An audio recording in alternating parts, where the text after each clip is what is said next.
Bueno, voy a presentar el código del ejercicio de herencia de las figuras. Para este ejercicio se nos solicitó crear cuatro clases, que es la punto 2D, triángulo, rectángulo, círculo, además de la clase main.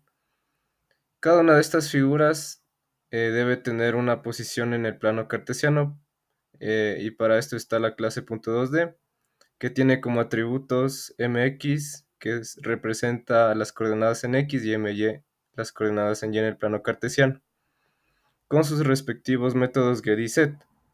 Para la clase triángulo tenemos que esta se hereda de la clase punto 2D, para lo cual utilizamos la palabra reservada extends. En la clase triángulo tenemos tres atributos, MA, MB y MC, que representan los tres lados de esta figura. Y tenemos sus respectivos métodos de get y set. Igualmente la clase rectángulo se hereda de la clase punto 2D.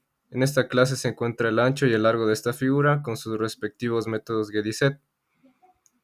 Y asimismo en la clase círculo se coloca la palabra reservada extends para la clase punto 2D. En el caso de los atributos del círculo solo hay el radio de esta figura con su respectivo método get y set. Además en la clase punto 2D tenemos un método que es el de leer datos, donde nos pide que ingresemos las coordenadas en X y en y las cuales se guardarán en los atributos mx y my de esta clase. En el método imprimir se van a mostrar las coordenadas en X y en Y de la anterior información previamente ingresada con los métodos get para mx y my.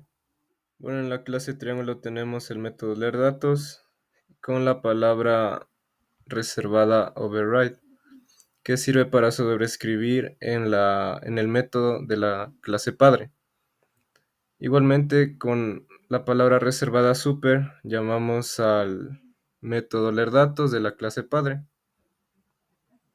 Y además, colocamos en este método de la clase triángulo que ingrese los valores de los tres lados del triángulo, que se almacenarán en los atributos MA, MB y MC.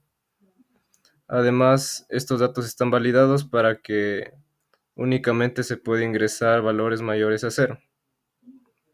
También tenemos el método calcular perímetro, que retorna un double de la suma de los tres lados ingresados con los métodos get. También tenemos el método calcular área, donde se calcula primero el semiperímetro, llamando al método calcular perímetro, dividido para 2, y retornando el valor de esta expresión que sirve para calcular el área de un triángulo.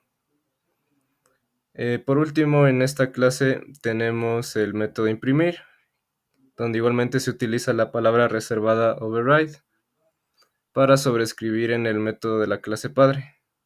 También utilizamos super para llamar al método imprimir de la clase padre, y además imprimimos los tres lados del triángulo con los métodos get, y también imprimimos el perímetro y el área del triángulo llamando a los métodos anteriormente explicados, calcular perímetro y calcular área. Asimismo, en la clase rectángulo tenemos un método leer datos que funciona de igual manera como en la clase triángulo. En este método se piden los valores del largo y del ancho del rectángulo, los cuales se almacenarán en m largo y m ancho. Estos datos también están validados para que solo se ingresen valores mayor a 0. También tenemos el método calcular perímetro, donde retorna el valor de esta fórmula. También tenemos el calcular área, que igualmente retorna un double de la multiplicación de los dos lados ingresados del rectángulo con los métodos get. Asimismo, como en la clase rectángulo, también tenemos el método imprimir, el cual nos devuelve el ancho, el largo, el perímetro y el área del rectángulo, con sus respectivos métodos.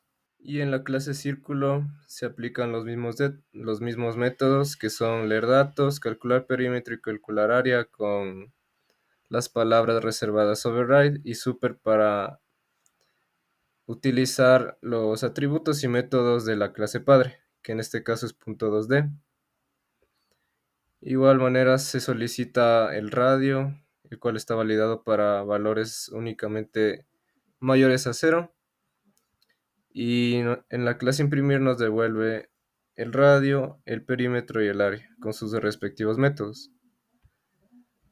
Ahora en el main se creó estas tres objetos para cada una de las figuras y se muestra una sección de ingreso de datos para el círculo, rectángulo y triángulo, donde en cada uno de ellos se utiliza el objeto creado y se llama el método leer datos. Y para visualizar los datos con cada uno de los objetos se llama al método imprimir. Bueno, ahora vamos a ver la ejecución del programa. Estamos en la sección de ingreso de datos del círculo. Nos pide ingresar la coordenada en X de la figura. Colocamos un número. Igualmente en la coordenada en Y. Nos pide ingresar el valor del radio del círculo. En este caso, si ingresamos un valor negativo, nos vuelve a pedir el radio. En el rectángulo nos pide ingresar la coordenada igualmente en X y en Y. Nos pide ingresar el valor del largo del rectángulo. Igualmente, si ingresamos valores negativos, nos vuelve a pedir. Colocamos el de largo y el ancho. Y ahora nos pide las coordenadas en X del triángulo. Colocaremos cualquier valor y nos pide ingresar el primer lado del triángulo, el segundo y el tercero. Y enseguida nos muestra la visualización de datos. Para el círculo nos muestra los datos que ingresamos y también el perímetro y el área. Igualmente en el rectángulo, los datos ingresados, el perímetro y el área. Y por último el triángulo, los tres lados con sus coordenadas, el perímetro y el área calculados.